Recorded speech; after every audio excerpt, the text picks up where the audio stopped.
Salam jumpa kembali bersama saya Bapak Holong Nenggolan dalam pembelajaran informatika untuk kelas 7. Materi kita pada hari ini yaitu tentang perangkat lunak komputer. Tujuan pembelajaran kita setelah mempelajari materi ini, kamu nanti diharapkan yang pertama mengetahui pengertian perangkat lunak komputer, yang kedua mengetahui jenis-jenis perangkat lunak komputer.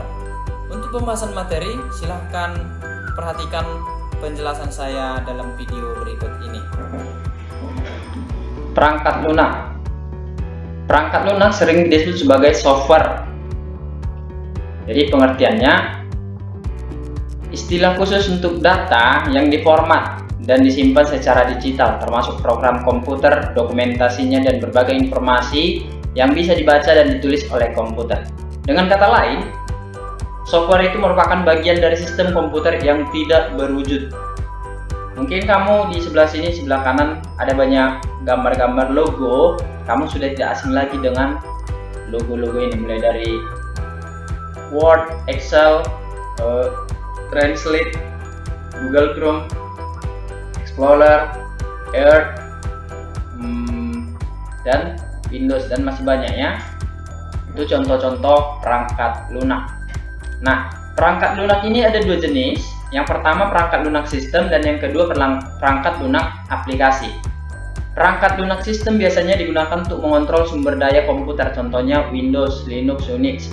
Windows ini ada banyak jenis-jenisnya juga, contohnya Windows 97, Windows 2000, Windows ME, Windows Vista, Windows 7, Windows XP, Windows 10.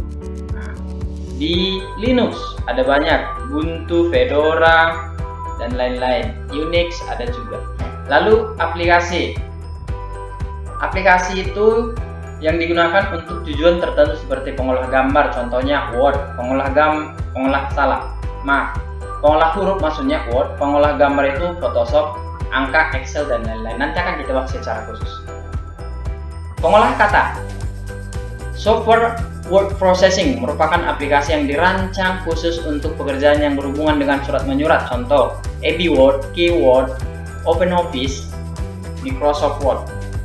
Ini OpenOffice yang tidak berbayar lisensinya, yang Microsoft Word itu yang berbayar, seperti yang pada umumnya digunakan di Windows 10. Contohnya seperti ini ya, Office Word.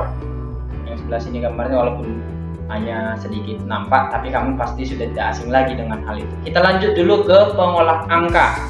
Pengolah angka biasanya digunakan untuk pekerjaan yang berhubungan dengan perhitungan. Ya, contohnya Lotus 123, Quarto Pro, Symfony, OpenOffice, Microsoft Excel.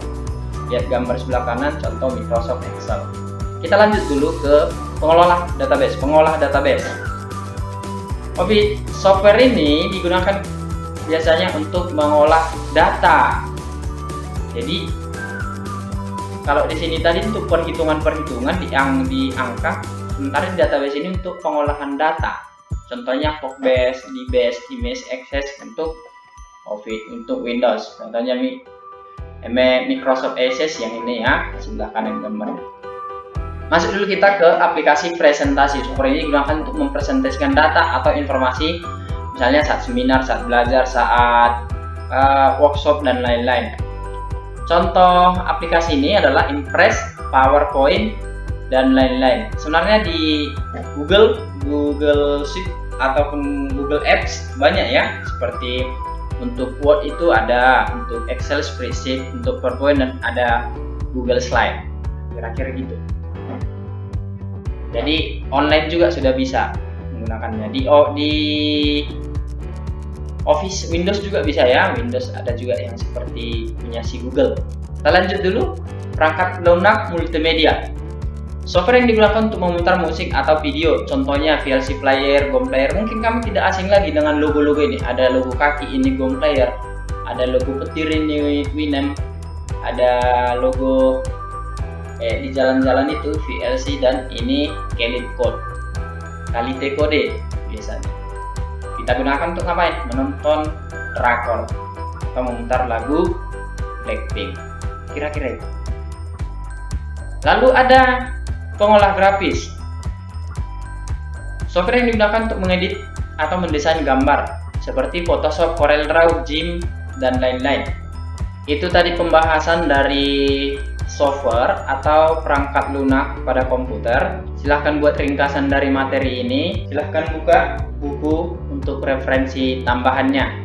Di buku itu satu persatu program atau aplikasi itu dijelaskan ya, seperti Photoshop, CorelDRAW itu diperjelas semua di sana. Aplikasi-aplikasi lain yang dibuat sedetail mungkin. Tapi di sini tidak terlalu detail saya buat, hanya misalnya untuk pengolah angka hanya contoh-contohnya Lotus 123 Quarto Pro. Jadi untuk penjelasan lebih lanjut tentang ini silahkan dibuka di buku.